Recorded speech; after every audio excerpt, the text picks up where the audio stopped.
कोटि चंद्र सुशीतला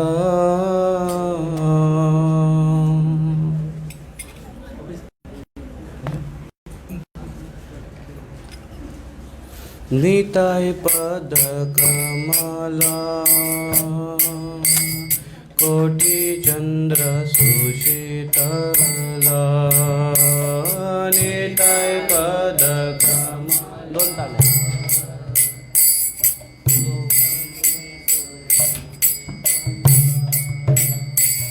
ये छाया ये जगत जुड़ा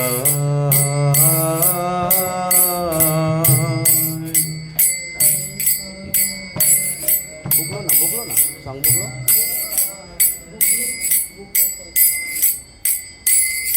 हे नानी तय बिने भाई राधा कृष्ण पाइते ना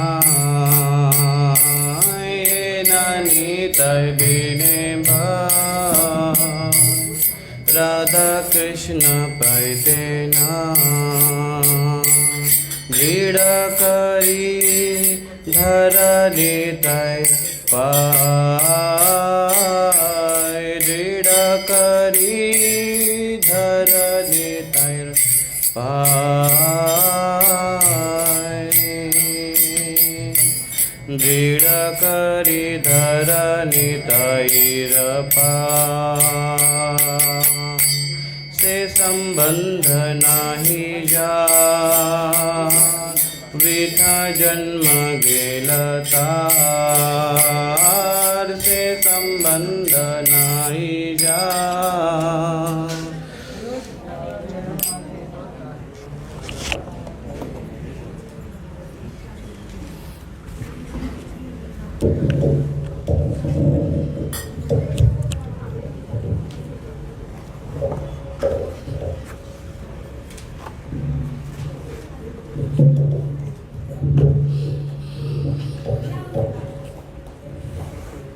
से संबंध नाही जा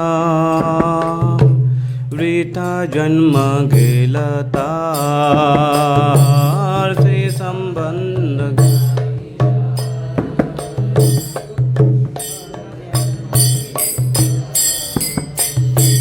से पशु बड़ दुराचार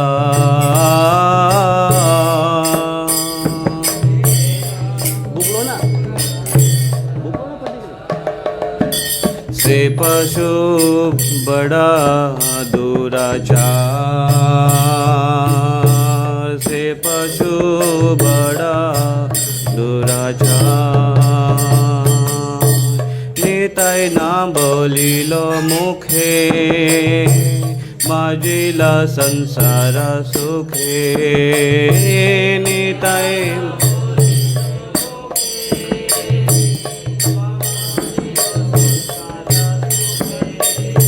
निताय ना बोलिलो मुखे मजिला संसार सुखे निताय ना बोलिलो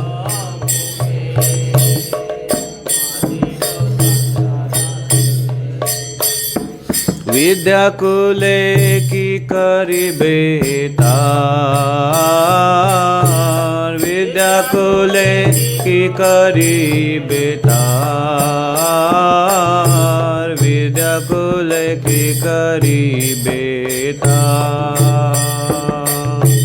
विद्याकुले की करिबे तार अहंकार मत्ता होइया निताय पद पसरिया अहंकार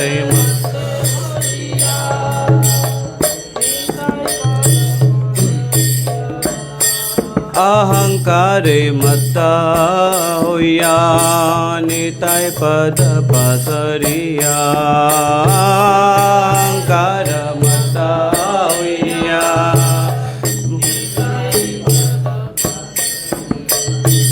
असतेरा सत करी मानी असतेरा सत्या करी मानी असत्येरसत्या करिमणि असत्येरसत्या करि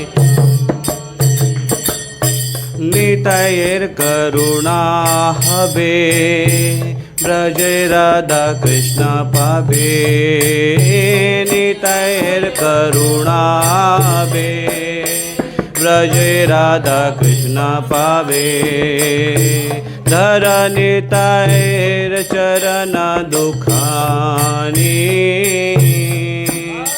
निताय चरण दुखानी धर निताय चरण दुखानी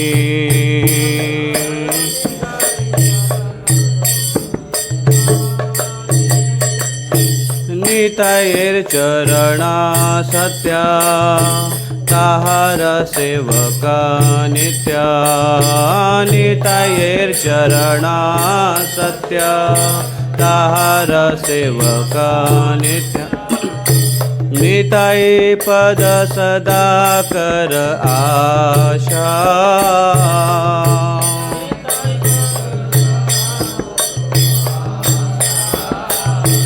निताय पद सदा कर आशा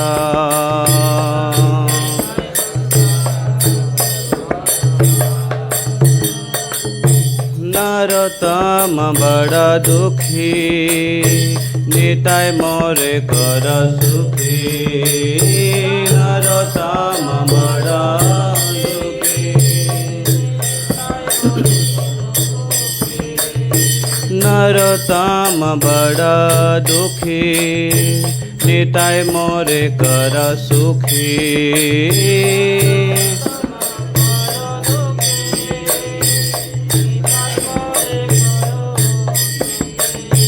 राख रंगा चरणेर पाशा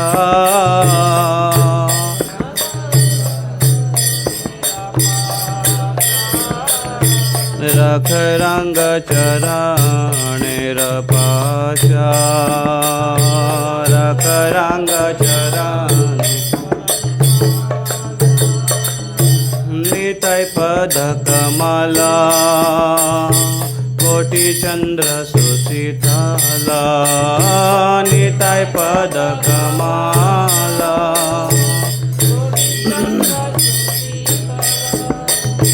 निताय पद कमला कोटि चंद्र सुशीतला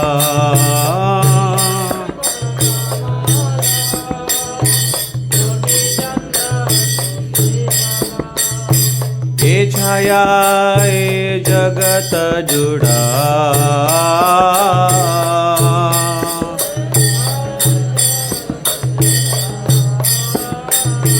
ये छाया जगत जुड़ा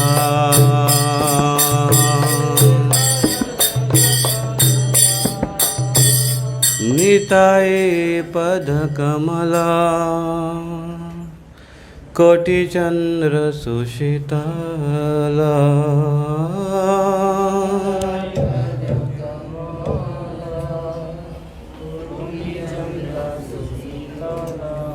ये छाया जगत जुड़ा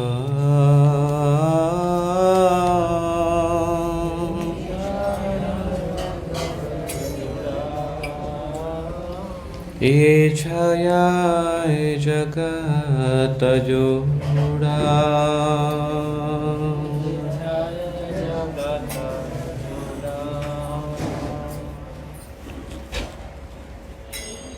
ओम नमो भगवते वासुदेवाय ओम नमो भगवते वासुदेवाय ओम नमो भगवते वासुदेवाय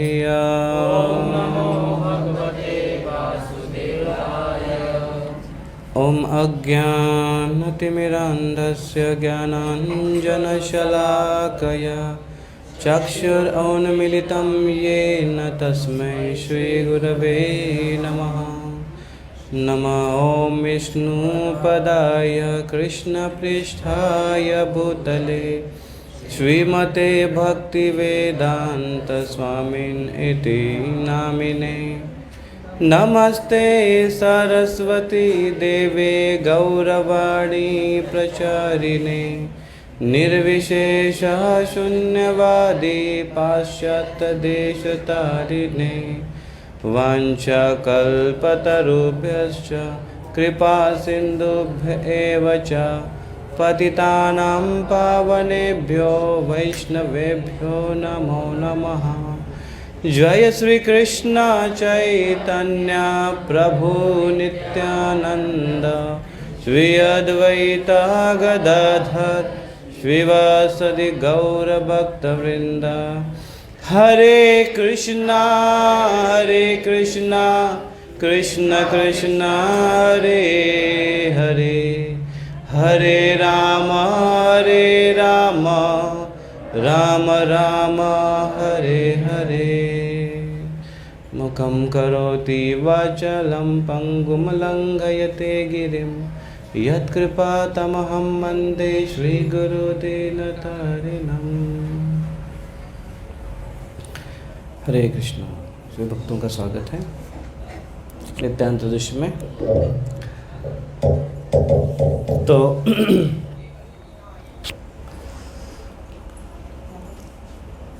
बड़ा ही पावन दिन है आज। नित्यानंद प्रभु जो आदि गुरु है, गुरु तत्व है, बलराम जी के विस्तारीय स्वरूप है, बलराम जी ही स्वयं है। वही लक्ष्मण जी है, वही बलराम जी है और वही नित्यानंद प्रभु है। जिस प्रकार से वही कृष्ण राम जी के रूप में आते हैं, वही कृष्ण चैतन्य महाप्रभु के रूप में आते हैं। और ये इस जगत की शाश्वत जोड़ी है जो कभी टूटती नहीं है, कभी बिछड़ती नहीं है। हर समय एक दूसरे के साथ रहते हैं। तो जिस प्रकार से राम और लक्ष्मण आए, जिस प्रकार से कृष्ण और बलराम आए दोनों साथ में, उसी प्रकार से जब कलयुग का कोई आसार नहीं बचा तो उनको उद्धार करने के लिए भगवान चैतन्य महाप्रभु नित्यानंद प्रभु को साथ में लेकर आए। हर समय जब भगवान बलराम जी या आदिशेष अपने विस्तार के रूप में आते हैं तो अपने कौशल्य का, अपने शक्ति का, अपने बल का, कभी कभी अपने क्रोध का प्रयोग करते हैं। लक्ष्मण जी प्रकट हुए तो प्रभु रामचंद्र की सेवा के लिए वो कुछ भी करने के लिए तैयार रहते थे। यहाँ तक कि अपने पिता को भी डांटने के लिए तैयार रहते थे, अपने माँ को भी सज़ा देने के लिए तैयार रहते थे। और वही जब बलराम जी के रूप में आए तो बल का अधिक प्रयोग किया। असुरों को मारने के लिए कृष्ण थोड़ा सा नाटकीय ढंग से कौशल्य का प्रयोग करते हुए और एक लीला में रस भरने के लिए, असुरों को मारने के लिए भी अपनी एक आइडिया यूज़ करते हैं। विविध असुरों को विविध प्रकार से मारा। लेकिन बलराम जी को अगर किसी असुर का वध करना है तो बलराम जी ज़्यादा खेल खिलवाड़ नहीं करते। एक ही बार उनको साथ में लेते हुए एक ही मुक्का मार कर उसको ख़त्म कर देते हैं।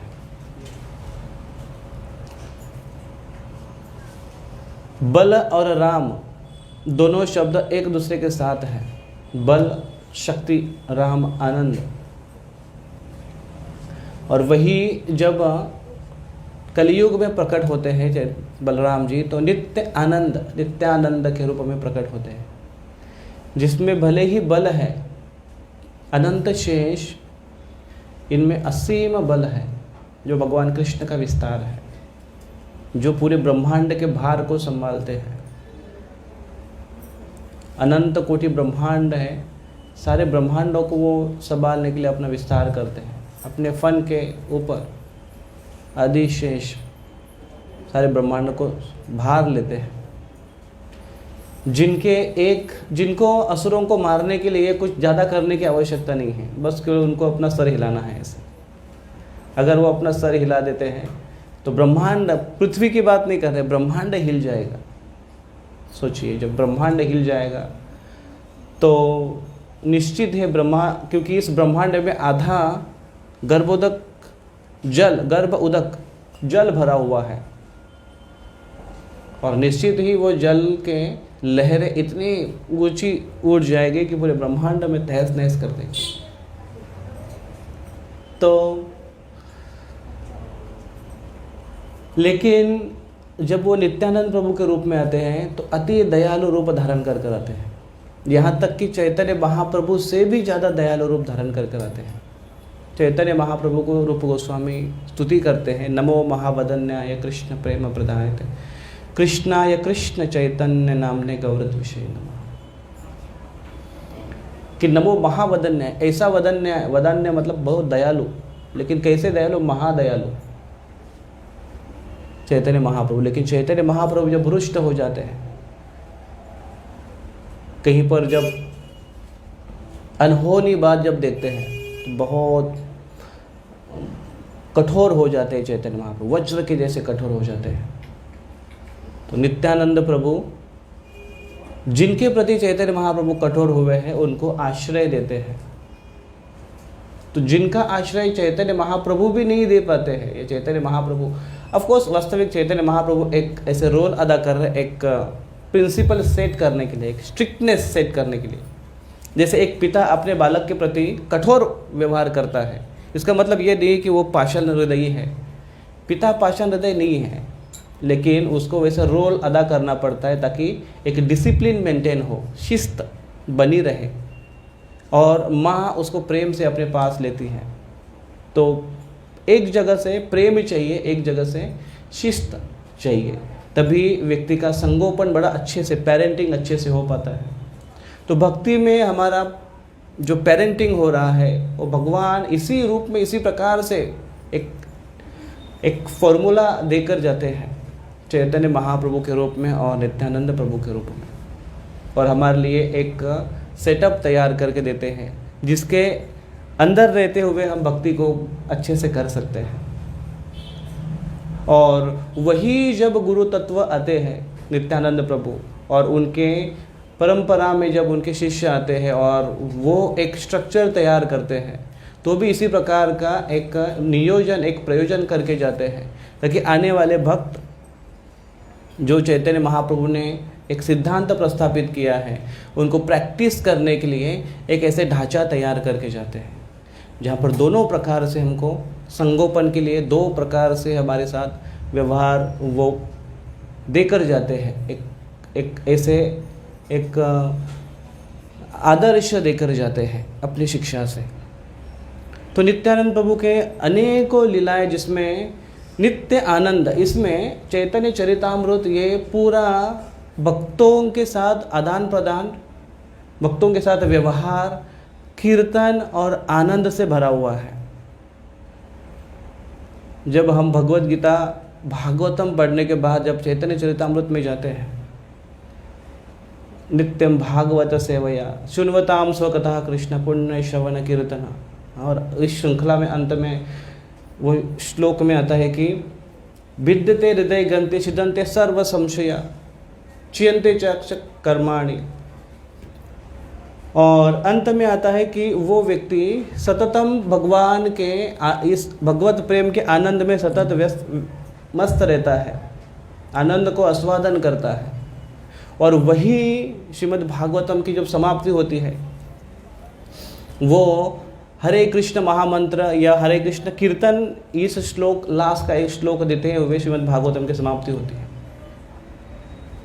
नाम संकीर्तनम यस्य सर्व पाप प्रणाशनम नाम संकीर्तन ये सर्व पापों को नाश करने वाला है। अंतिम श्लोक है श्रीमद् भागवतम का, और वहीं से शुरुआत होती है चैतन्य चरितामृत की, जिसमें संकीर्तन आंदोलन चैतन्य महाप्रभु शुरुआत करते हैं। वहाँ से चैतन्य चरितामृत शुरुआत होती है। तो चैतन्य चरितामृत या चैतन्य लीलाएँ है, ये पूरी तरह से रस से भरी हुई है, कृष्ण प्रेम के रस से भरी हुई है।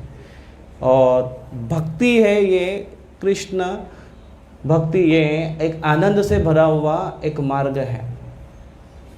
समस्या क्यों आ जाती है कि हम उसको सही नियम से पालन नहीं करते हैं, इसलिए वो आस्वादन नहीं कर पाते हैं।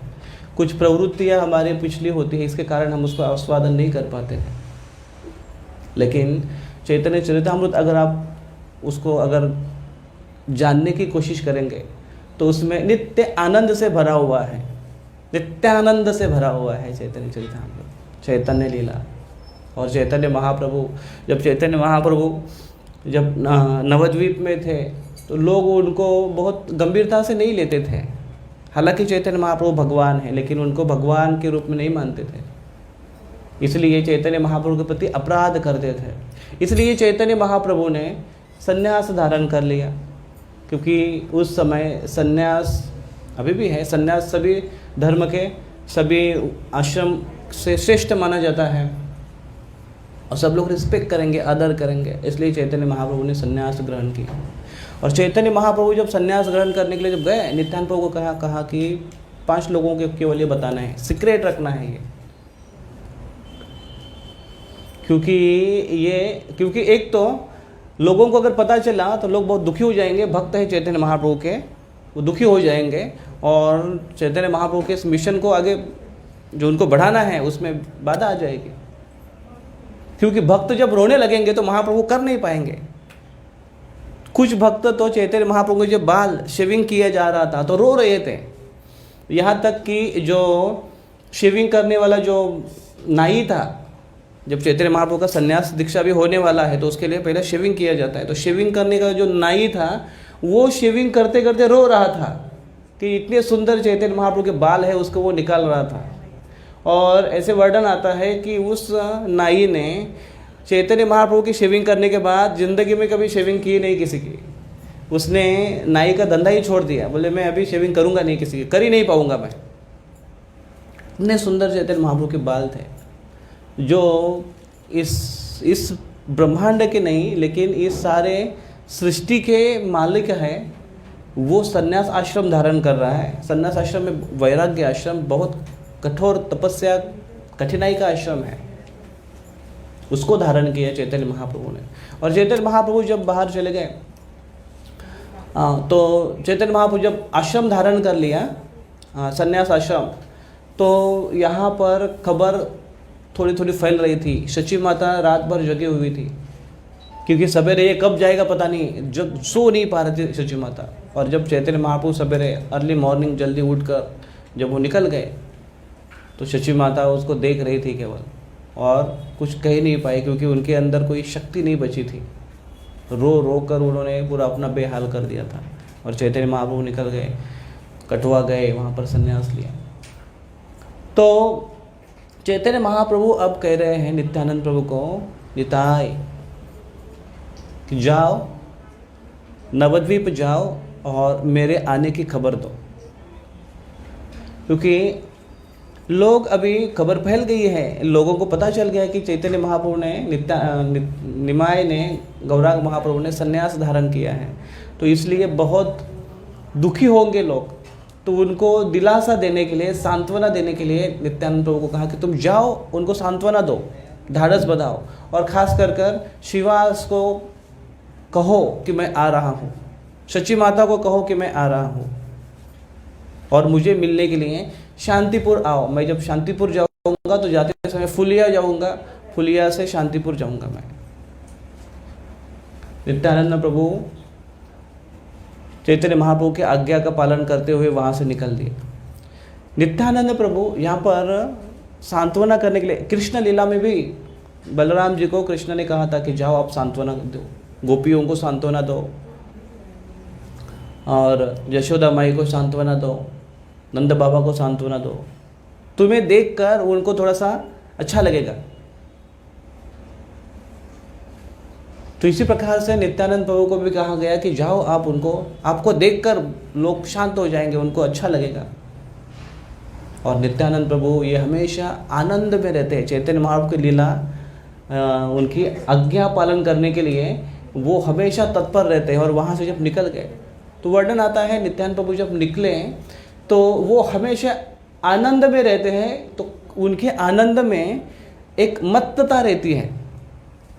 मत्त व्यक्ति वो कब क्या करेगा उसका भरोसा नहीं आप कर सकते हो।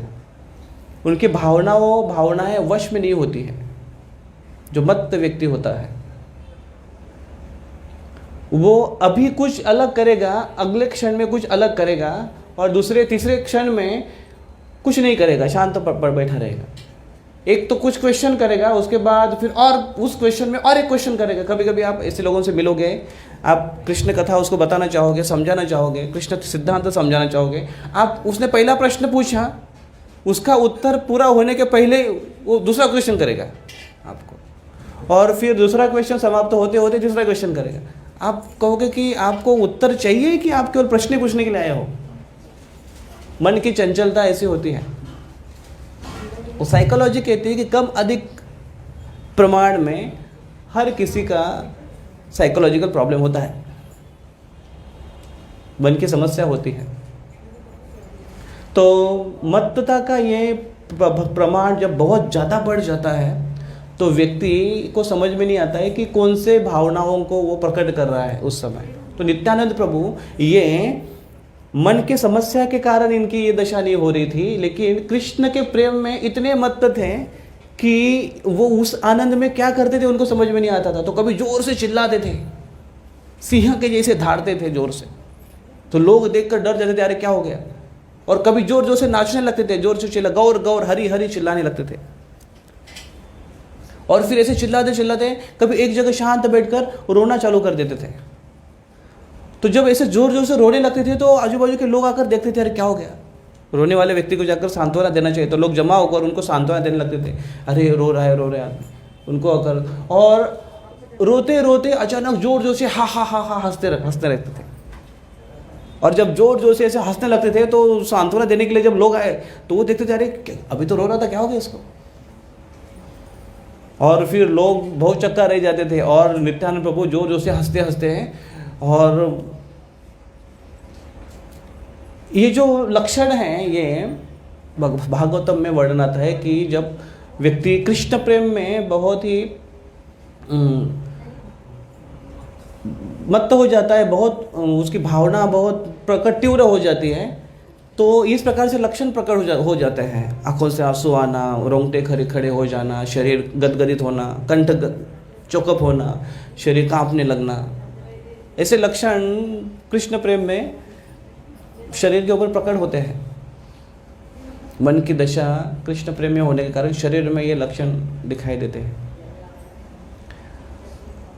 प्रभुपाद जी समझाते हैं कि भक्ति सिद्धांत सरस्वती ठाकुर आचार्यगण हमको समझाते हैं कि ऐसे लक्षण अगर हम कृत्रिम रीत्या अगर दिखाने की कोशिश करते हैं तो वही लक्षण हमारे भक्ति में बाधा बन के आ जाते हैं। अगर वही आंसू अगर हम ऐसे आर्टिफिशियल अगर आंसू हम गिराते हैं तो वही आंसू हमारे भक्ति में बाधा हो जाते हैं। तो कृत्रिम रीत्या इसकी आवश्यकता नहीं है, लेकिन नैसर्गिक क्यों हो जाता है। नित्यानंद प्रभु के इस प्रकार से बहने लगते थे और जोर जोर से हंसते हंसते हंसते वहाँ से चलते थे। महाराज एक बहुत सुंदर पॉइंट बता रहे थे, इस भौतिक जगत में हम हर कोई सुख के पीछे हैं, हम सुख को आस्वादन करना चाहते हैं, इसलिए हम कीर्तन में आकर बैठते हैं, भगवान का नाम लेने की कोशिश, भक्ति में आकर हम सुख को अपनाने की कोशिश करते हैं। महाराज जी समझाते हैं कि सुख ये केवल आनंद नहीं है, सुख ये एक्सटेसी है। एक्सटेसी मतलब एक दिव्य उन्माद। जब व्यक्ति तीव्र आनंद में होता है तो उसके ऊपर एक उन्माद प्रकट होने लगते हैं, उसको कहते हैं कि वो सही में आनंद है, वो सही में सुख है। सुख केवल एक मुझे अच्छा लगने वाली अगर बात हो गई तो मुझे अच्छा लगा, मैं अभी आनंदी हूँ, इसको सुख नहीं कहते हैं। और बहुत सुंदर एग्जाम्पल देते हैं वो कि गाड़ी में आपको कहीं पर जाना है और आपके गाड़ी के लिए पेट्रोल लेकर आया कोई व्यक्ति, आपको इमरजेंसी था और पेट्रोल ख़त्म होने वाला था, आपका समय जाने वाला था, कोई आया आपको मदद करने के लिए, आपको पेट्रोल दिया और आप वो पेट्रोल देकर बड़ा आनंदित हो गए, वाह पेट्रोल मिल गया गाड़ी चलाने के लिए। लेकिन गाड़ी में पेट्रोल डालना ये उसका आनंद भले ही हो, लेकिन कहीं एक जगह पर जाकर स्टॉल पर रुककर जब मनपसंद वस्तु को जब ग्रहण करता है, खाता है, तो उसके अंदर जो आनंद वो महसूस करता है वो एक्सटेसी है। तो पेट्रोल डालना ये आनंद है, लेकिन खुद के लिए अंदर पेट्रोल डालना, खाना डालना, प्रसाद डालना, वो आनंद और पेट्रोल डालने का आनंद दोनों में भिन्नता है। उसी प्रकार से जब हम आनंद केवल बाह्य रूप से आनंद को आस्वादन करें, केवल देख रहे हैं, वो वास्तविक आनंद नहीं है, आनंद है एक्सटेसी है। और वो केवल कृष्ण के साथ व्यक्ति जब जुड़ जाएगा तभी उसको प्राप्त हो सकती है, क्योंकि कृष्ण से जुड़ने के बाद व्यक्ति हृदय से आनंद को अनुभव करता है। जब हृदय से आनंद को अनुभव करता है, वो वास्तविक आनंद है, वो एक्सटेसी के रूप में प्रकट होती है। और जब व्यक्ति केवल वस्तु थिंग्स और केवल लोगों के साथ जब संपर्क आता है और उसके बाद जब कोई आनंद की उसको प्राप्ति होती है, वो केवल एक ऊपरी स्तर का एक केवल आनंद है। तो थोड़ा बहुत रिलेट हुआ होगा कि नित्यानंद प्रभु ऐसे आनंद के सागर में हमेशा गोते लगाते रहते थे, और ऐसे जब जोर जोर से वो गदगद करके हंसते रहे और हरी हरी बोलते हुए जब निकल रहे थे, तो गंगा के किनारे आए और गंगा में छलांग लगा दी। जैसे अनंत शेष एक सांप है और वो लहरों में कैसे तैरते जाते हैं, उसी प्रकार से वो गंगा के ऊपर तैरते हुए वो चले गए, नवद्वीप आकर पहुंचे। नवद्वीप और शची माता के यहाँ पर आए और शची माता को उन्होंने देखा तो 12 दिन से शची माता ने कुछ खाया नहीं था, कुछ पिया नहीं था, केवल कृष्ण के स्मरण में रही थी। और कृष्ण के स्मरण में वो अपने आप को, गौरांग महाप्रभु के स्मरण में अपने आप को वो यशोदा माई का वो भाव धारण करते हुए कृष्ण के विरह में केवल ताक रखते थे। अब बताइए कृष्ण कैसे है, बलराम कैसे है, उनको पूछती थी वो, और कोई उनका उत्तर नहीं दे पाता था। और फिर वो कृष्ण के विरह में वो चिंतित रहती थी। और फिर नित्यानंद प्रभु आए और उनको दंडवत प्रणाम किया शची माता को, और नित्यानंद प्रभु को देखकर वो कहने लगे, वो देखो वहां पर सिंह का आवाज आ रहा है, बफेलो हॉर्न, भैंस का सिंग ऐसे बजाने के लिए यूज किया जाता है, कृष्ण ग्वाल बाल वो यूज करते थे। तो वो स्मरण में थे, क्योंकि कृष्ण और उनके जो ग्वाल सखा थे, उनकी एक खून थी वो, या आप क्या कह सकते हैं कि कहीं जाना है तो ऐसे संकेत करते हैं ना, संकेत कहते हैं उसको, संकेत करते हैं, ऐसे सील बजाई या तो वो शंख बजाते थे या वो शिंग बजाते थे। जल्दी जाना है, कौन से टाइम पर जाना है, वहाँ से कहीं से बच गए, जो किसी को इशारा मिल गया, हाँ वो निकल गया, हमको भी निकलना है, ऐसे वो बच्चे लोग करते हैं ऐसे आइडिया। कभी कभी कुछ लोग छत पर जाकर कलर के बलून छोड़ते हैं ऊपर, तो वहाँ पर जो जिसको इशारा देना है वो देखता है कि कौन से कलर का बलून है, रेड कलर का है, तो वो सोचता है कि हाँ कुछ तो गड़बड़ है।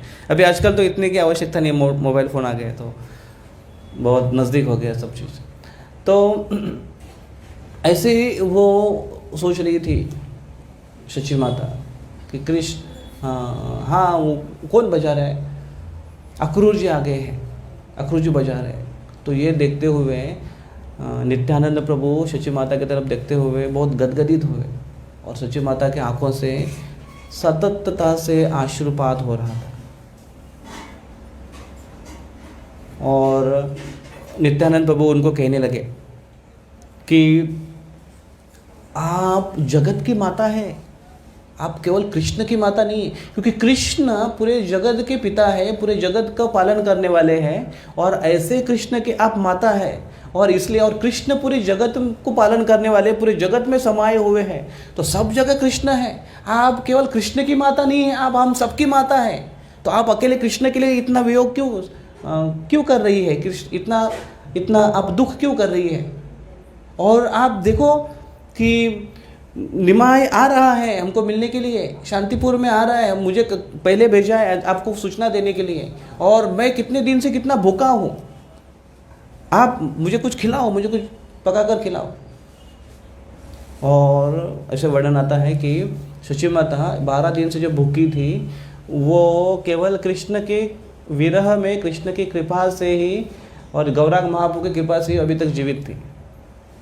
और जैसे ही उन्होंने नित्यानंद प्रभु की बात सुनी, तुरंत वो उठ गई और बोले हाँ हाँ मुझे तुम्हारे लिए कुकिंग करना है, स्वयं पाक करना है, और तुरंत उठ के चले गए। शची माता का एक गुण ऐसे है कि शची माता को पाक करना बहुत पसंद था, और बहुत कम समय में वैरायटीज के वो कुकिंग करती थी शची माता। तो जैसे ही उन्होंने सुना, देखिए इसलिए महाराज जी जब एक बार बता रहे थे कि गोपियाँ कृष्ण के वियोग में बहुत दुखी थी, तो सुनने वाला कहते थे कि तो इधर भी दुख है, हम लोग यहाँ पर के कम दुखी है, ऊपर से ये दुखी कर रहा आप सुना रहे हैं। जैसे वहाँ पर सची माता इतनी दुखी है चैतन्य महाप्रभु के विरह में, तो महाराज कह रहे थे कि ये दुख जो है वो दुख नहीं है वास्तविक, वो एक्सटेसी है, आध्यात्मिक उन्माद है, उसमें दिव्य आनंद है वो दुख में भी।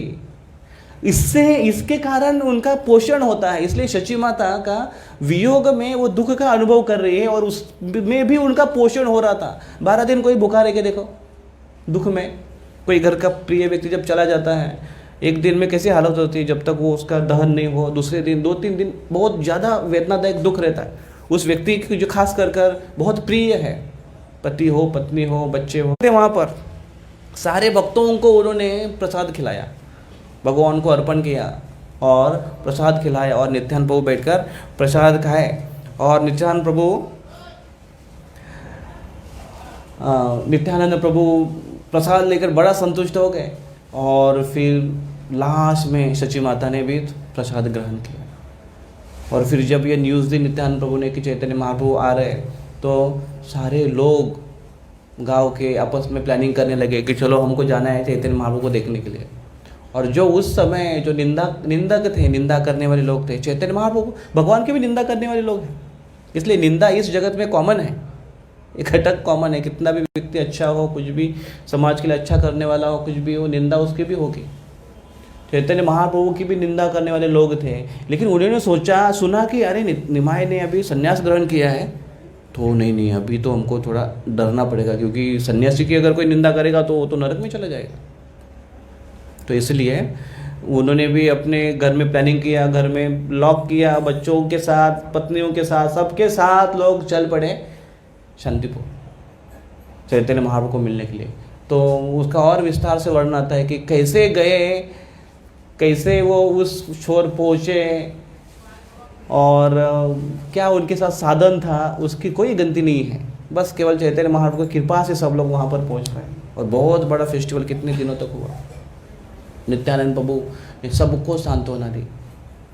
दुखी जो जीव है, जो कृष्ण के विरह में भले ही दुखी हो या भौतिक जीवन में भी दुखी हो, नित्यानंद प्रभु और बलराम जी का हमेशा रोल रहा है कि वो आकर उनको सांत्वना करे और उनके दुख को कम करे। चैतन्य महाप्रभु जब संन्यास ग्रहण करने के बाद जब वो जगन्नाथपुरी गए, तो जगन्नाथपुरी में निवास करते थे, और जगन्नाथपुरी जाने के पहले जब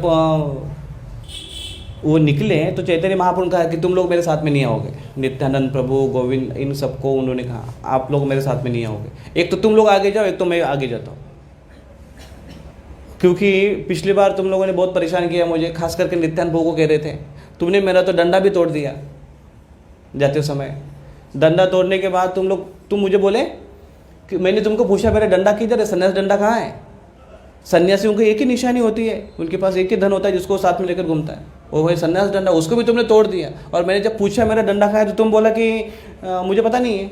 और बाद में तुम कारण देने लगे कि मेरे हाथ से टूट गया, मैं नाचते नाचते उसके ऊपर गिरा तो डंडा टूट गया। ऐसे तुम कारण देने लगे। इसलिए एक तो तुम पहले जाओ, एक तो मैं पहले जाता हूँ। और गोविंदा ने कहा कि नहीं, मुकुंदा ने कहा कि आप जाओ पहले, महाप्रभु आप पहले जाइए, भगवान आप पहले जाइए, आपके पहले हम कैसे जा सकते हैं? तो चैतन्य महाप्रभु आगे आए, बड़े तीव्रता से जगन्नाथ जी का स्मरण करते हुए, विरह को अनुभव करते हुए बहुत तीव्रता से वो जाने लगे। और जैसे जैसे जगन्नाथपुरी नज़दीक आने लगी ना, वैसे वैसे चैतन्य महाप्रभु की तीव्रता और बढ़ती गई, तो उनका स्पीड और बढ़ते गया। ऐसा वर्णन है चैतन्य चरितामृत में कि पहले तो वो भागते हुए चले जाते थे, उसके बाद वो वायु की गति से चलते थे, उसके बाद तो मन की गति से स्पीड से जाते थे जगन्नाथपुरी के लिए। हम जब ट्रेन में बैठ के जाते हैं तो पहले इधर से बहुत फास्ट निकलते हैं, फिर जैसे जैसे स्टेशन आता है तो वो पीछे यार्ड में या क्या बोलते हैं उसको, आउटर में धीरे धीरे हमारी गाड़ी चलती है, क्योंकि हम किसके ऊपर निर्भर हैं। चैतन्य महाप्रभु वो स्पीड से चलते थे दर्शन करने के लिए, तो बाकी भक्त तो उनके पीछे आ रहे थे। तो चैतन्य महाप्रभु जैसे ही वो जगन्नाथपुरी में मंदिर में जैसे उन्होंने एंट्री मारा, जगन्नाथ भगवान को जब देखा तो इतने भाव विभोर हो गए हैं कि वो इतने तीव्रता से दौड़ पड़े जगन्नाथ जी को आलिंगन करने के लिए। तो जगन्नाथपुरी मंदिर में बहुत नियम होते हैं और उस समय राजागण सुरक्षा करते थे, तो राजा के गार्ड्स रहते हैं जो किसी को भी अंदर आने नहीं देते हैं। तो जैसे ही वो चैतन्य महाप्रभु दौड़े इतने स्पीड से, किसी को पता भी नहीं चला कि कैसे उसको पकड़े और क्या, और एकदम नज़दीक गए और जगन्नाथ जी को जस्ट आलिंगन करने वाले थे। तो उस भाव में इतना भाव विभोर हो गए कि मूर्छित हो गए और जोर से ज़मीन पर गिर पड़े। तो वहाँ के जो पंडागण हैं और जो गार्ड है वो कह रहे थे कि ये सन्यासी इतना लड़के के जैसे दिख रहे थे, 24 साल का लड़का, 24 साल का चैतन्य महाप्रभु सन्यास लिया उन्होंने, कितना बड़ा दिखेगा आदमी, लड़के के जैसा एक लड़का सन्यासी एक आया, इतना भाव विभोर आया भगवान को पकड़ने के लिए, और ऐसे जगह से वो गिर गया कि जहाँ से कोई अगर गिरेगा नीचे तो जीवित नहीं रह पाएगा। लेकिन ये कोई विशेष सन्यासी दिखता है। तो सार्वभौम भट्टाचार्य वहाँ के जो मेन प्रीस्ट है उनको बुलाया गया, उन्होंने देखा कि वो उधर ही थे उस समय, तो उन्होंने देखा कि ये उनके अंदर जो लक्षण दिखाई दे रहे हैं वो साधारण लक्षण नहीं है, विशेष लक्षण है। और इसके लिए वो अपने घर पर लेकर गए चैतन्य महाप्रभु को, और पीछे से ये जब नित्यानंद प्रभु और वो भक्तों के साथ जब आ रहे थे तो उन्होंने पूछते हुए आ रहे थे कि महाप्रभु के कहाँ कौन से रास्ते से गए, कैसे कहाँ गए। तो जब मंदिर में आए तो उनको पता चला कि एक सन्यासी ऐसे ऐसे मूर्छित हो गए थे, तो उन्होंने तुरंत खबर की कि कहाँ पर गए वो। तो पता चला कि सार्वभौम भट्टाचार्य घर में गए। तो वहाँ पर जब गए उनके घर में तो देखा तो महाप्रभु मूर्छित हुए हैं, किसी को समझ में नहीं आ रहा है कि उनको कैसे होश में लाना चाहिए। तो महाप्रभु जब मूर्छित होते हैं, बहुत बार ऐसे हुआ है, चैतन्य चरितामृत में वर्णन है, चैतन्य महाप्रभु बहुत बार ऐसे भाव विभोर होते थे, मूर्छित होते थे, कभी कभी वो भगवान की लीला में और कहीं खो जाते थे, तो बाह्य चेतना में नहीं रहते थे। तो भक्तों के पास केवल एक ही इलाज रहता था भगवान को अपनी बाह्य चेतना में लाने के लिए, वो जोर से कीर्तन करते थे, हरे कृष्णा कृष्णा कृष्णा हरे हरे, हरे राम राम राम। तो भगवान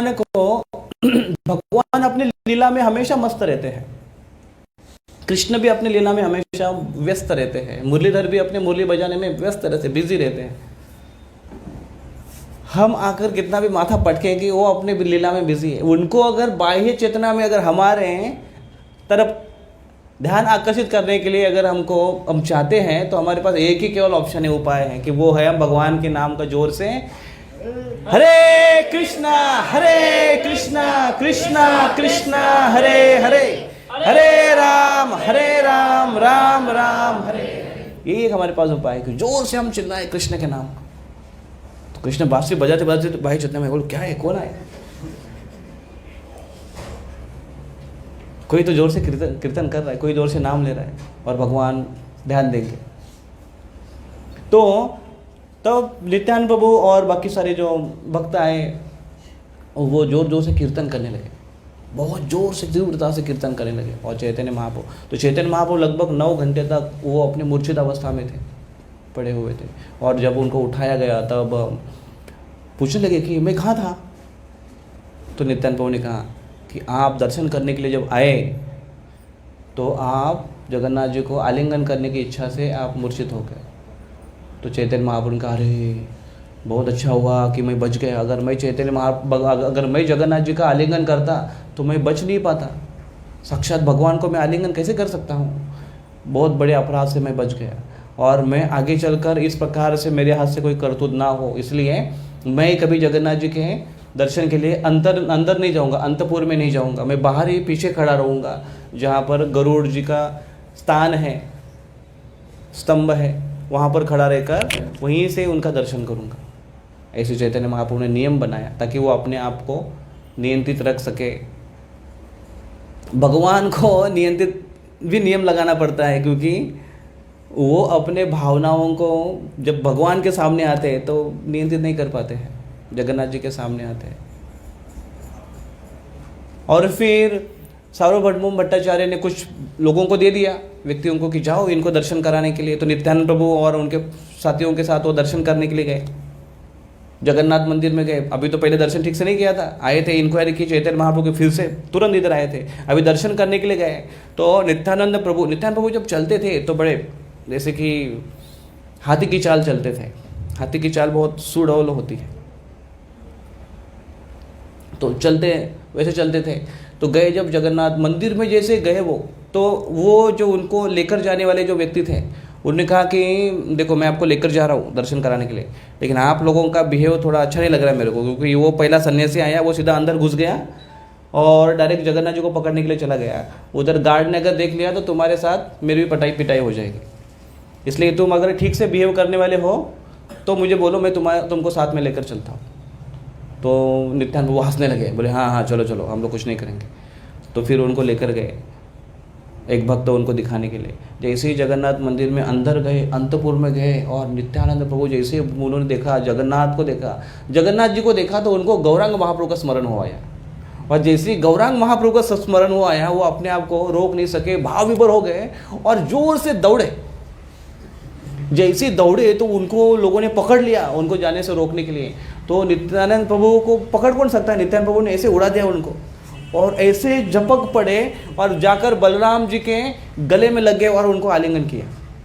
अभी बलराम जी कौन है, नित्यानंद प्रभु। बलराम जी को आलिंगन किया और बलराम जी का गार्लन उनके गले से निकालकर अपने गले में डाल दिया नित्यानंद प्रभु। और वो जो गार्ड है वहाँ के, जो पकड़ने के लिए आए थे, उन्होंने पकड़ा नित्यानंद प्रभु को, और नित्यानंद प्रभु ने उनको ऐसे उड़ाया कि जैसे वो घास के तिनके के जैसे उड़ गए। तो वो गार्ड सोच रहे थे कि अरे ये इतना सा आदमी हम दोनों को ऐसे उड़ाकर भगा दिया, कितना शक्तिशाली है। और वो आगे से नित्यानंद प्रभु को ऐसा देखकर दूर से ही रिस्पेक्ट करने लगे, डरने भी लगे, डर के मारे एक रिस्पेक्ट करने लगे और कभी उनको रोकते नहीं थे। और नित्यानंद प्रभु ने बलराम जी का गार्लन अपने गले में धारण कर लिया और नीचे आया।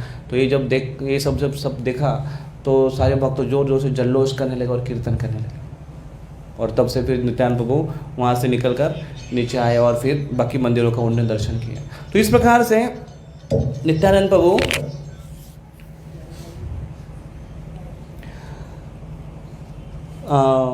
जब वहाँ पर निवास करते थे तो वो हमेशा कृष्ण प्रेम में मत्त रहते थे। नित्यानंद प्रभु चैतन्य महाप्रभु के साथ जगन्नाथपुरी में रहा करते थे, और चैतन्य महाप्रभु उनको हमेशा कहते थे कि तुम जाओ यहाँ से, तुम जाकर मेरे मिशन में मुझे मदद करो, इसको ज़्यादा प्रचार करने के लिए तुम मुझे मदद करो। एक बार चैतन्य महाप्रभु ऐसे बैठे हुए थे और चैतन्य महाप्रभु आए नित्यानंद प्रभु के पास और कहा, निताई, मैं इस जगत में प्रकट हुआ हूँ कि हर एक जीव का उद्धार करने के लिए और हर एक जीव को कृष्ण प्रेम देने के लिए, हर एक को वो दिव्य आनंद देने के लिए मैं यहाँ पर आया हूँ, मेरा अवतरण हुआ है। और इसी वजह से मैंने सन्यास जैसा कठिन आश्रम को धारण किया है, लेकिन अभी भी वो उद्देश्य सफल नहीं हो पा रहा है। इसलिए तुम बंगाल जाओ और हर एक को कृष्ण प्रेम देकर संकीर्तन की बहार लाओ, सबको कृष्ण प्रेम से मत करो, सबको कृष्ण प्रेम दो, इस आनंद में, आनंद के सागर में उनको डुबाओ। और ये आज्ञा को शिरोधार्य रखते हुए नित्यानंद प्रभु वहाँ से निकल गए। तो नित्यानंद प्रभु के भी अपने संगी हैं, वो अपने संगियों को जब लेकर निकले वहाँ से, तो निकलते समय उनके संगी, उनके जो पार्षद है, वो भी नित्यानंद प्रभु के जैसे ही दिव्य आनंद में रहते थे। गदाधर दास जैसे जो थे, वो ऐसे दिव्य चेतना में रहते थे। रास्ते में जब आ रहे थे तो आते आते वो कृष्ण कथा करते करते आ रहे हैं, और कृष्ण कथा करते करते कोई एक उसमें से बोला कि मैं सखी हूँ, मैं गोपी हूँ। तो दूसरी बोली कि किसको दही चाहिए, किसको मक्खन चाहिए, मैं राधा हूँ। तो दूसरा एक गोप बोलता है, एक उनका पार्षद बोलता है मुझे चाहिए। वो रेवती के मूड में आकर कहते कि मुझे चाहिए, इस भाव में। और एक उसमें से तो सीधा छलांग लगाकर वो पेड़ पर चला गया और पेड़ पर हिला हिला कर जोर से कूदने लगा। वो बोलता है कि मैं अंगद हूँ। तो ऐसे करते करते करते वो आ रहे थे रास्ते पे, कृष्ण के उस लीलाओं के उस मूड में, उस भाव में रहते हुए। फिर जब रास्ते में आए तो उन्होंने कीर्तन शुरू कर दिया, और उनका जो कीर्तन हुआ करता था वो, उसमें कोई साउंड सिस्टम नहीं था, माइक नहीं था, कोई वायर की ज़रूरत नहीं थी, कोई, उनका कीर्तन ऐसे स्पॉन्टेनियस और केवल भगवान के स्मरण में ऐसे हुआ करता था, एक्सटेसी में रहते थे पूरे। और जब कीर्तन करते करते जब आए तो वो देख रहे थे कि हमको पहुंचना है, अभी कैसे कैसे जाएंगे हम लोग, तो गंगा के किनारे किनारे किनारे होते होते हम बंगाल तक पहुंच जाएंगे, ऐसा वो सोच रहे थे। तो गंगा का किनारा कहाँ है, वो ढूंढने के लिए आए गंगा के किनारे। तो कीर्तन करते करते करते करते करते चले गए। काफ़ी दूर जाने के बाद कीर्तन में इतने जोर से, इतने जोरदार कीर्तन करते थे वो, और केवल कीर्तन करते थे वो। कोई व्यक्ति अगर केवल कीर्तन करेगा तो उसको समझ में नहीं आएगा कि कितना समय हुआ है और कौन से ट्यून में गा रहा है, क्या कौन गा रहा है कि नहीं गा रहा है, कौन कैसे नाच रहा है, वो केवल कीर्तन में रहेगा। लेकिन केवल जो कीर्तन नहीं करेगा उसको बाहर बहुत सारा जो चीज़ दिखाई देगा। दूसरा कोई कैसे नाच रहा है, कोई कूद रहा है कि नहीं कूद रहा है, टाइम कितना हुआ है, बाहर से कोई आ रहा है। हम लोग, मेरा पर्सनल अनुभव है कि हम लोग जगन्नाथपुरी में, जब जगन्नाथ रथ यात्रा में जब हम लोग के, मैं जब था कीर्तन में सम्मिलित था, तो अपना इस्कॉन का चौपाटी का एक कीर्तन पार्टी, एक विशेष एक कीर्तन पार्टी होती है, और बहुत ज़ोरदार कीर्तन करते। महाराज भी थे और बहुत महाराज बहुत डांस करते थे। तो हम लोग उसमें कीर्तन पार्टी में था, और काफ़ी समय तक, लगभग 11-12 बजे तक वो रथ निकला। शाम को 4-5 बजे तक समझ में नहीं आया कि कैसे समय चला गया, ऐसा समय। तो फिर थोड़ा सा बाहर निकला, देखे अपने कुछ भक्त बाहर दिखाई दे रहे थे, उनको देखते हुए थोड़ा बाहर आया। तो बाहर देखा तो थोड़ी हवा आने लगी, अच्छी खुली खुली, तो महसूस हुआ अरे गर्म हो रहा था उधर, तब महसूस हुआ। फिर हवा में आया, फिर बाहर देखने लगा, बाहर के बिल बोर्ड है, वहाँ पर बहुत सारे कैमरे लगे हुए हैं, बहुत सारे टीवी चैनल्स आए हैं। फिर थोड़ा सा और बाहर आया तो बहुत अजीबोगरीब बिल बोर्ड दिखाई दे रहे। बोला अरे बाप रे, यहाँ तो समस्या है। फिर से अंदर आ गया, फिर से अपने कीर्तन में, वही वातावरण में आकर सेफ जोन में आ गया। जैसे जैसे बाहर जाने लगते हैं बहुत डिटेल हमको दिखाई देता है। जितना जितना हम अंदर रहते हैं, सर्कल में रहते हैं, जितना भक्तों के सर्कल में रहते हैं, कीर्तन के वातावरण में रहते हैं, बाहर के जो माया के प्रभाव है, प्रलोभन है, हमारे ऊपर प्रभाव नहीं करते हैं। तो ऐसे वो कीर्तन करते हुए जब जा रहे थे तो फिर किसी को पूछा उन्होंने कि गंगा घाट किधर है, गंगा किनारा किधर है। उनका अरे आप तो गलत रास्ते में जा रहे हो, लगभग आप 6 घंटे दूर आ गए हैं, इतना दूर आपको फिर से वापस जाना पड़ेगा, 20 मील आपको दूर जाना पड़ेगा, आप वहाँ पर जाओ फिर आपको गंगा घाट आएगा। तो उन्होंने कहा अच्छा ऐसा है, हाँ। तो फिर से मुड़े, फिर से चले, फिर से वैसे कीर्तन करते करते करते करते और दूसरे छोर में इतना दूर चले गए। फिर आते बोले अभी तक नहीं आ रहा है। फिर किसी को पूछा कि गंगा किनारा, गंगा घाट किधर, बोला अरे आप तो बहुत आगे निकल आ गए, आपको और पीछे जाना पड़ेगा। तो फिर से वो पीछे जाए। ऐसा कितने बार वो कर रहे थे, ऐसा करते करते, और इतना कीर्तन कर रहे थे, कीर्तन कर रहे थे, कीर्तन कर रहे थे, कीर्तन में पूरा मत थे। किसी को अफसोस नहीं हुआ कि क्या ये लीडर है, टाइम पास कर रहे, इधर से उधर घूम रहे। और किसी ने ना ही बीच में सोचा कि मैं इधर बैठ जाता हूँ, आप इधर उधर से जाते आओ, थक जाएंगे तो मुझे बोलना, फिर गंगा किनारे जाएंगे। यात्रा में तो कभी कभी ऐसे भी होता है, भक्त बोलते हैं कि अच्छा यात्रा कहाँ से कहाँ जा रही है, तो यहाँ से जाएगी वृंदावन में समझो है तो कहाँ कहाँ जाएगी, यहाँ से जाएगी मदन मोहन टेम्पल, मदन मोहन टेम्पल से फिर जाएगी इमली तला से उधर बांके बिहारी से ऐसे घूम कर आएगी और फिर वहाँ से फिर चली जाएगी गोविंद टेम्पल, और गोविंद मंदिर में प्रवचन है। तो कुछ भक्तों का दर्शन अगर उनको नहीं हुआ या यात्रा के साथ वो इतना कीर्तन करते करते कौन जाएगा, तो बोलते थे एक टांगे वाले को बुलाइए, टांगे वाला आया इधर, मतलब रिक्शा वाला, उसको बोला कि चलो ये 4 टेम्पल को जाना है और लास्ट में गोविंद मंदिर के में जाकर रुकना है। तो इधर सारे दर्शन करके गोविंद मंदिर में जाकर रुक जाता है, अरे अभी तक कीर्तन पार्टी नहीं आई, अभी तक प्रवचन वाला नहीं आया, उधर बैठकर अपना माला कर रहा है। तो अभी जिसको चलना नहीं आता है तो वो ऐसा करता है, लेकिन वो इतना कीर्तन में मग्न थे कि वो इधर से उधर कितनी बार हुए उनको पता नहीं। और फिर आखिर में वो वहाँ पर आकर पहुँचे जहाँ पर तो गंगा किनारे में आए, तो देखा उन्होंने पानीहाटी, इस जगह पर आकर पहुँचे वो। पानीहाटी में हम लोग गए थे यात्रा में, आपको याद होगा, जहाँ पर राघव पंडित का घर है। राघव पंडित और उनकी बहन दमयंती वो वहाँ पर चैतन्य महाप्रभु के लिए स्वयंपाक करती थी, और ये 2 भाई और बहन स्वयंपाक में इतने एक्सपर्ट है और बहुत फेमस हैं। राघवेंद्र झाली मतलब थैली, तो ऐसे थैली भर भर कर वो भेजते थे। चैतन्य महाप्रभु जब जगन्नाथपुरी में थे तो थैली भर भर कर भेजते थे, और दमयंती और राघव पंडित ये स्पेसिफिकली देखते थे, ध्यान देते थे कि कौन सी चीज़ चैतन्य महाप्रभु को खाने के लिए देनी है, और ये चीज़ अगर चैतन्य महाप्रभु ने खाया तो ये खाने के बाद चैतन्य महाप्रभु को डाइजेस्टिव अगर कोई आहार है तो उसके लिए ये चटनी है, उसके लिए फिर ये है। ऐसे वो हर चीज़ का ध्यान रखते हुए देते थे। कुछ कड़वा शाक भी देते थे, हाँ ये सेहत के लिए अच्छा, ये इसके पेट में कुछ गड़बड़ ना हो जाए इसलिए कड़वी शाक भी देते थे वो राघव पंडित। तो वहाँ पर चैतन्य नित्यानंद प्रभु कीर्तन करते करते अपने भक्तों के साथ जब आए तो राघव पंडित के शिष्य थे मकर ध्वज कर, उन्होंने जब देखा तो बहुत आनंदित हो गए नित्यानंद प्रभु को देखकर, और उनका बहुत अच्छे से स्वागत किया उन्होंने, और बहुत अच्छे से उनको स्वागत किया अपने यहाँ पर। तो नित्यानंद प्रभु जब वहाँ पर आए तो नित्यानंद प्रभु ने सबको देखकर कहा कि मुझे कीर्तन करना है, मुझे डांस करना है। तो एक बेस्ट वहाँ पर सिंगर थे, माधव घोष, गोविंद घोष और वासुदेव घोष, ये भाई हैं तीनों, लेकिन बहुत सुंदर वो गाते हैं, उनकी कविता भी है, वैष्णव सॉन्ग भी है उनके। तो वो जोर उनको कहा कि आप गाओ, और वो बहुत सुंदरता से गाने लगे, और इतना जोर से वहाँ पर कीर्तन शुरू हुआ, जोरदार कीर्तन शुरू हुआ। और उस कीर्तन में नित्यानंद प्रभु जो डांस कर रहे थे, ऐसे एक पागल व्यक्ति के जैसे डांस कर रहे थे, जोर जोर से चिल्ला रहे थे, अष्ट सात्विक विकारों को प्रकट कर रहे थे। और उनके जो शिष्य थे और इर्द गिर्द जितने भी भक्त थे वो इतना जोरदार चैतन्य, और नित्यानंद प्रभु कीर्तन करते करते दृष्टि डालते थे बाकी भक्तों की तरफ, और नित्यानंद प्रभु के दृष्टि कटाक्ष से वो भक्त उसके अंदर प्रेम का संचार हो जाता था, कृष्ण प्रेम, और वो जोर जोर से ऐसे नाचने लगता था, और वो हरि हरि या कृष्ण कृष्ण और हरे कृष्ण महामंत्र का कीर्तन करते हुए जोरदार नाचने लगता था, कूदने लगता था, उछलने लगता था। कीर्तन करते करते करते कुछ लोग गंगा में कूदने लगते थे, और गंगा में कूदते कूदते कीर्तन करते थे।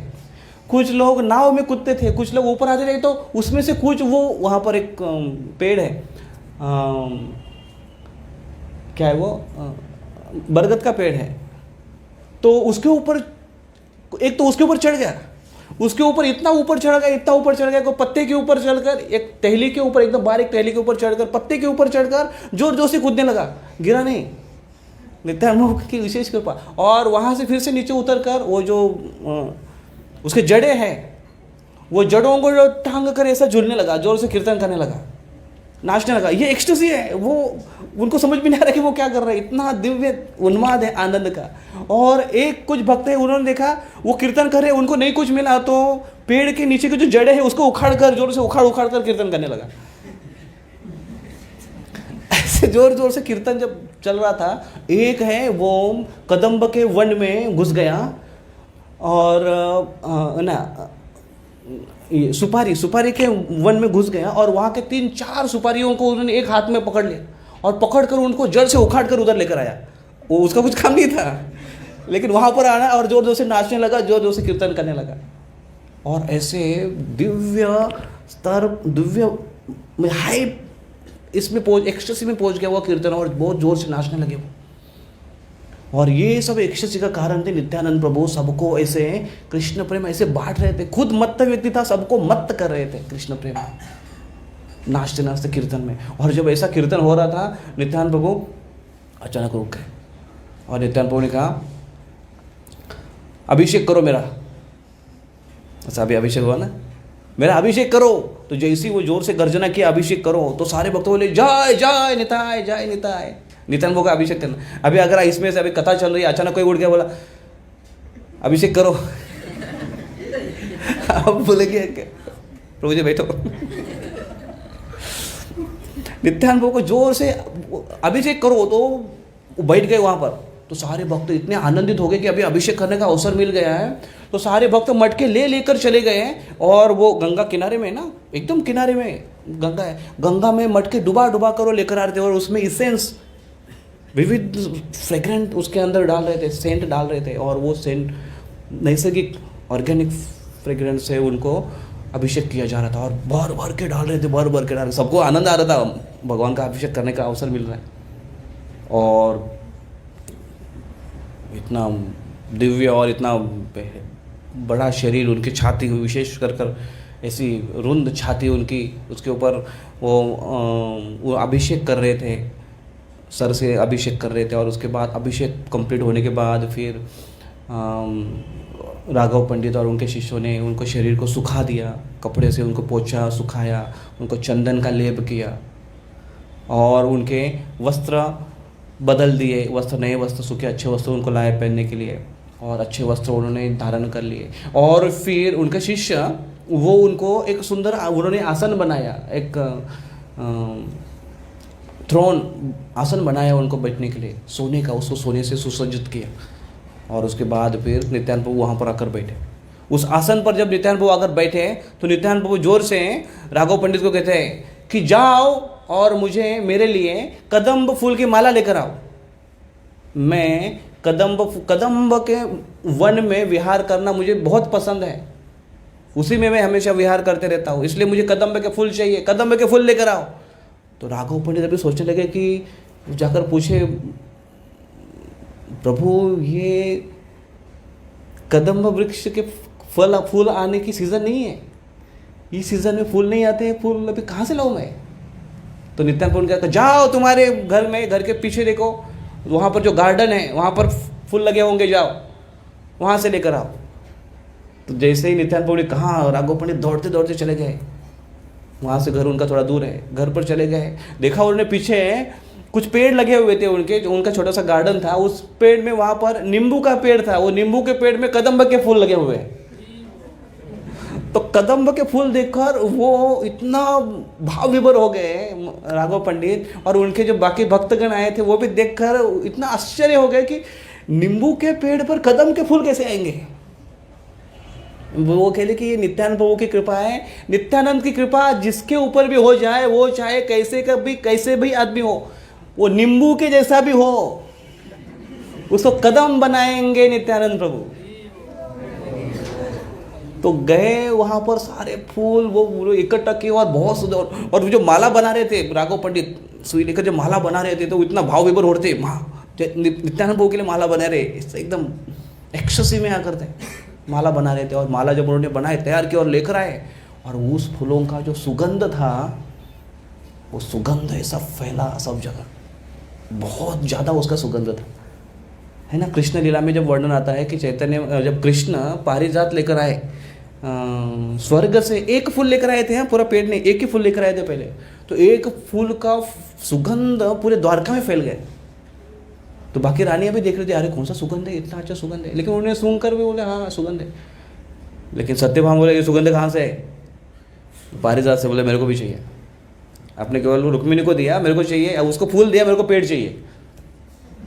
पहले ऑर्डर बुक करके रखा, भगवान ने आगे चलकर उनका फूल पिल कर, एक फूल का इतना सुगंध, यहाँ पर पूरी माला बना के लेकर आए वो कदम्ब के, इतना सुगंध आने लगा, और सारे भक्त केवल सुगंध लेकर इतना भाव विभोर हो रहे थे। अभी आप बोलोगे नहीं, केवल सुगंध लेकर आदमी भाव विभोर कैसे हो सकता है। जब इंद्रिय हमारे कृष्ण के संबंधित कोई वस्तु को में जब एब्जॉर्ब हो जाती है तो वो एब्जॉर्प्शन सीधा हृदय तक चला जाता है। सुगंध जब नाक से चली जाती है तो वो हृदय को जब छू जाती है, और कृष्ण को अर्पण किया हुआ, नित्यानंद प्रभु को अर्पण किया हुआ वो फूल है, उसका सुगंध है, तो वो सुगंध का हृदय के साथ कनेक्शन होते हुए वो हृदय में वो नित्यानंद प्रभु के और कृष्ण के प्रति प्रेम है उसको वो आस्वादन करता था, और इसके कारण उसके सारे पूरा शरीर है वो गदगदित होने लगता था। सारे शरीर में, सारे इंद्रियों में आनंद का एक लहर बहती थी। कृष्ण भक्ति की एक विशेषता ये है, हम बाह्य जगत पे एक इंद्रिय जो सुख को आस्वादन करेंगे वही इंद्रिय केवल संतुष्ट होती है, बाकी इंद्रिय को कोई आनंद नहीं होता है, खाने की चीज़ हो, सूंघने की हो, सुनने की हो। लेकिन जब हम कृष्ण के सानिध्य में रहते हैं तो एक भी अगर इंद्रिय सुख हो, क्योंकि उसके द्वारा वो ध्वनि, वो सुगंध, वो स्वाद, वो दृश्य, कृष्ण का रूप, वो सीधा हमारे हृदय को स्पर्श हो जाता है। और जब तक हृदय को स्पर्श ना हो तब तक हम उसका आस्वादन करने की कोशिश करनी चाहिए। तो ये परिपूर्णता है। हम उस, जैसे हम प्रसाद ग्रहण करते तो प्रसाद ग्रहण करते समय वो स्वाद जब तक हृदय को स्पर्श नहीं होता है और कृष्ण का वो अनुभव नहीं होता है तब तक हम पूरी तरह से उसका लाभ नहीं लिया है। जैसे हम कृष्ण के चरणों में अर्पण की वो तुलसी या फूलों को सूंघकर वो हृदय को जब तक स्पर्श नहीं होता तब तक हमने पूरी तरह से वो आत्मसात नहीं किया है। तो जैसे ही वो भक्त, हमारे गोपीनाथ मंदिर में एक भक्त आया करते थे, लड़का ऐसे स्टूडेंट आते हैं, तो ऐसे एक स्टूडेंट वो आया था, तो उनको मंदिर में दर्शन लिया और वो जब नीचे गिफ्ट शॉप में चले गए तो गिफ्ट शॉप में उनको एक सुगंध आया, बोला अरे बड़ा अच्छा सुगंध है ये, तो उनको बड़ा अच्छा लगा वो सुगंध। और जब भी उनको समय मिलता था वो मंदिर में आते थे, वो सूंघने के लिए आते थे, बोले इधर सुगंध अच्छा आता है, तो गिफ्ट शॉप में आते थे। तो गिफ्ट शॉप में हर चीज़ को सुगंध आता है, बुक भी लिया तो बुक को भी सुगंध आता था, क्योंकि वो गोपी चंदन का सुगंध सब जगह फैला हुआ रहता है। तो बुक भी, तो इसलिए उन्होंने कहा कि बुक को भी सुगंध आता है, बुक लेकर गए। वो बुक को पढ़ते भी थे, वो सुगंध लेते, ज़्यादा सुगंध लेते थे, कम पढ़ते थे। धीरे धीरे मंदिर में आना उनका बढ़ गया और वो रेगुलर मेंबर बन गए वो मंदिर के, और आगे चलकर वो एक दीक्षित भक्त बन गए, आगे चलकर वो अच्छे ब्रह्मचारी बन गए, श्यामानंद प्रभु। एक सुगंध से व्यक्ति ऐसे आकर्षित हो जाता है। एक केवल सुगंध से वो 4 छोटे छोटे बच्चे थे, वो कृष्ण के भक्त बन गए, चतुष्कुमार, क्योंकि वो सुगंध जब हृदय को स्पर्श होता है तो ये इंद्रियों की परिपूर्णता है। तो जब वो सुगंध वो ग्रहण कर रहे थे वो सारे भक्तगण, तो सुगंध को सूंघते हुए वो दिव्य भाव में चले जाते थे। तो नित्यानंद प्रभु ने सबको शांत किया। उन्होंने कहा कि देखो आप और एक सुगंध को, आपको कोई सुगंध आ रही है क्या? तो सब भक्त बोले हाँ हमको सुगंध आ रही है। बोले नहीं, और एक सुगंध आपको आ रही है। और भक्तगण देखने वो और एक सुगंध लेने की कोशिश कर रहे कि और कौन सी सुगंध है, तो उनको एक अलग प्रकार की और बहुत ही अच्छी और एक सुगंध उनको आने लगी। वो थी दमनक फूल की। दमनक ये नाम हमें यहाँ पर पहली बार शायद आपने सुना होगा, लेकिन बंगाल में ये फूल हुआ करता था, ये पेड़ हुआ करते हैं, अभी भी है कि नहीं पता नहीं। उसके पत्तों को भी बहुत अच्छी सुगंध आती है दमनक के। उसके पीछे और एक स्टोरी, एक राजा की स्टोरी। लेकिन उस दमनक के फूल का सुगंध आने लगा और उन्होंने कहा कि हाँ आ रही है सुगंध, दमनक फूल की सुगंध आ रही है। तो नित्यानंद प्रभु ने कहा कि दमनक फूल की सुगंध आ रही है क्योंकि ये दमनक फूलों की माला चैतन्य महाप्रभु ने पहनी है और आपने इतनी दिव्यता से कीर्तन किया, इसलिए इस कीर्तन से संतुष्ट होकर साक्षात चैतन्य महाप्रभु यहाँ पर प्रकट हुए हैं और यहाँ पर विराजमान है।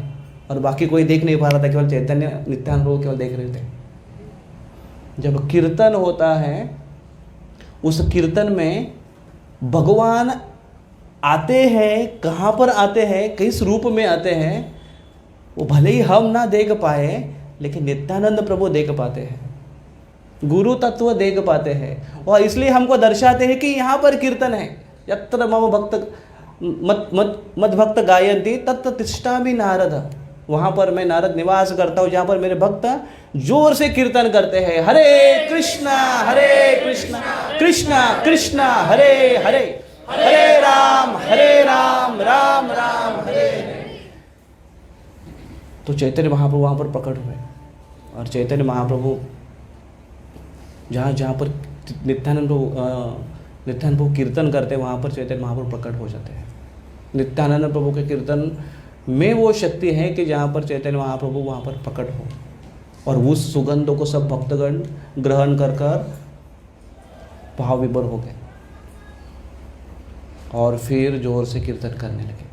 इसी प्रकार से रोज दिन रात जब भी उनको समय है, नित्यानंद प्रभु के पास आकर जोरदार वो कीर्तन किया करते थे। ऐसे 3 महीने तक नित्यानंद प्रभु उस पानी हट्टी में रहे, और 3 महीने तक यही कार्य चलता रहा। कोई घरेलू कार्य नहीं, कोई काम धंधा नहीं, सब कुछ बंद।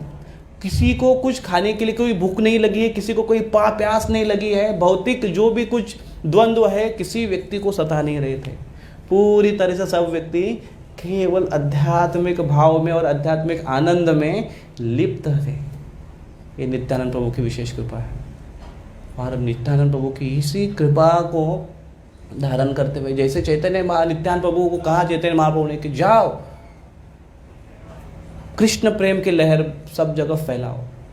चैतन्य महाप्रभु को छोड़कर नित्यानंद प्रभु के आने की कभी इच्छा नहीं है। भगवान को छोड़कर नहीं आ सकते भक्त, लेकिन जब भगवान की इच्छा है कि तुम जाओ, तो वही भगवान को हृदय में धारण करते हुए नित्यानंद प्रभु चले गए, और वही भगवान को हृदय में धारण कर हृदय से प्रकट करके सबके सामने रख दिया और सबको कृष्ण प्रेम से नहला दिया।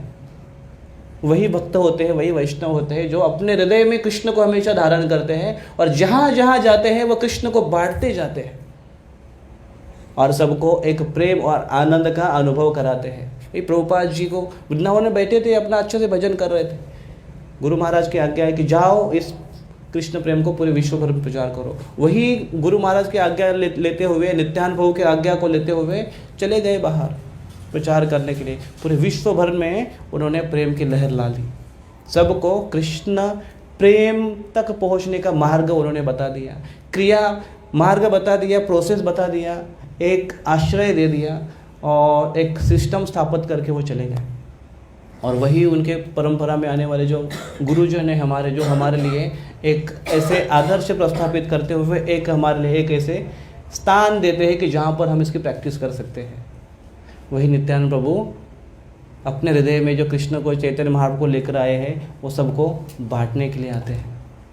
तो वही नित्यानंद प्रभु, उनका आज आविर्भाव तिथि है, तो हम उनको आज थोड़ा प्रार्थना करें कि हम भगवान नित्यानंद प्रभु की हमारे अंदर कोई योग्यता नहीं है, पता नहीं कैसे हम कृष्ण भक्ति से जुड़े हैं, कैसे हम संप्रदाय में आए हैं, कैसे हम कनेक्ट हो चुके हैं, समहाउ और द अदर हम आए तो है, लेकिन वो दिव्य आनंद को अभी तक हम महसूस नहीं कर पा रहे हैं। उसका एक लेश मात्र भी हम, या उसको वो जो उसकी एक लहर भी हमारे पास नहीं आ पा रही है, छींटे भी नहीं हमारे पास आ पा रहे हैं।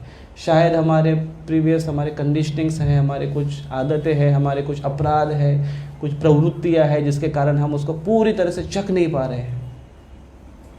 लेकिन नित्यानंद प्रभु को हम प्रार्थना करेंगे कि आप हमारे ऊपर एक विशेष ऐसे दया की दृष्टि आप रखिए कि हम इस अपराधों से हमेशा बचें, इस प्रलोभन से हम हमेशा बचें जो हमारे भक्ति में और इस कृष्ण प्रेम या आनंद में एक बाधा बनकर खड़ी हुई है।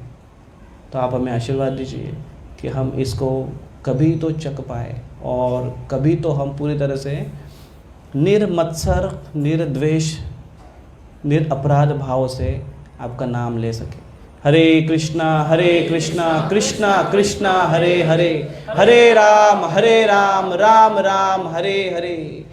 श्री निताय गौरचंद्र भगवान की जय, नित्यानंद राम की जय, श्री श्री राधा मुरलीधर भगवान की जय, जगत गुरु श्रील प्रभुपाद की जय। ताय गौर प्रेमानंदे हरे हरे कृष्ण। बहुत बहुत धन्यवाद सभी भक्तों का। अभी आरती होगी, महाआरती होगी, और उसके बाद सभी भक्तों के लिए जो भगवान को भोग लगे हैं यहाँ पर वो सारे भक्तों को वितरित किए जाएंगे और उसके साथ चरणामृत भी आपको मिलेगा, लेकिन बाहर लाइन से आकर आप उसको ग्रहण कर सकते हैं या सेफ डिस्टेंस, भीड़ न करते हुए सेफ डिस्टेंस में आप लेकर बैठ कर ले सकते हैं। हरे कृष्ण।